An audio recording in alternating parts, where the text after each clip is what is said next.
I love reading memoirs and self-stories is so many of those do start out as often just like journal entries or someone else that has experienced those things along life with that person saying, you should write this down. And so often it is, right? It becomes successful because that wasn't the end in mind. It was just the true telling of the story. Right. I love that. You mentioned the daughter that's trying to get used to having her mom back into her life after college. And of course, I mean, the overall theme is certainly mom stories, but what is this term momming? Momming is my term that I have coined. It's momming in the modern age. It really encompasses all the thoughts, the feelings, the craziness, the tasks, the pressures of being a mom in today's world. So like getting a spreadsheet out because you can't figure out how to get kids A, B, and C to the different places they need to go. Sure. Stepping on a Lego and screaming your head off. Having goldfish and wine for dinner because you didn't make dinner for yourself.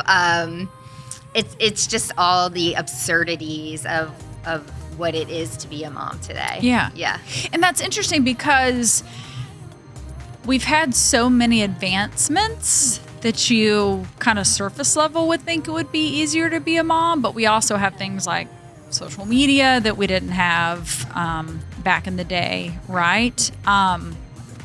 What do you think is the number one challenge as a parent these days? I think letting go of perfectionism. Everything on social media makes it seem so perfect. Like we've all seen the videos of the moms and making these perfect lunches in the bento boxes that are like pieces of art. 99.99% of us like can't do that. And I think if today's moms can kind of just let go of that expectation of perfectionism, that's a good start.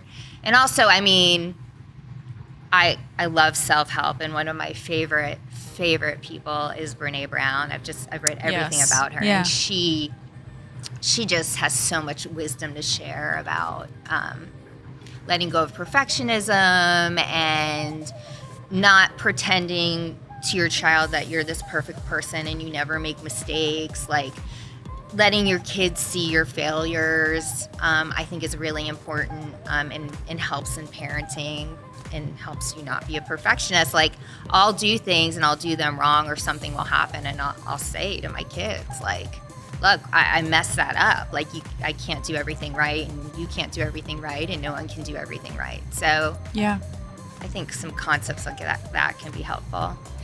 And I think that brings up a little bit of tie-in that we were talking about before the show of it's okay to ask for help, especially in those areas that we're not particularly good at, or maybe we are good at it, but it just isn't that thing that we should be doing. How have you done that with this book? So if you're the writer, kind of how are you leaning on others to do some of the other heavy lifting?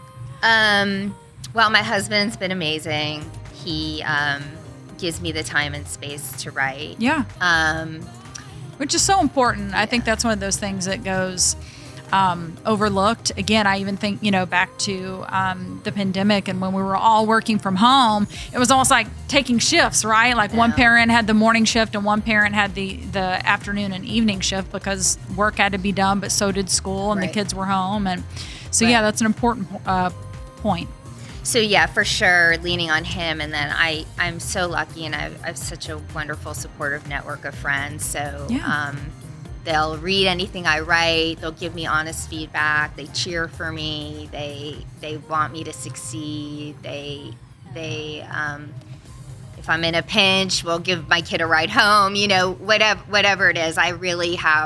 I'm so lucky I have such a very strong support network and lots of people that I can lean on. And, there's been a lot of boo-hooing through this process of close calls and agents and even a production company that was looking at making it into a TV series and all these things. And I've leaned on my friends and family to kind of get me through the ups and downs. Yeah.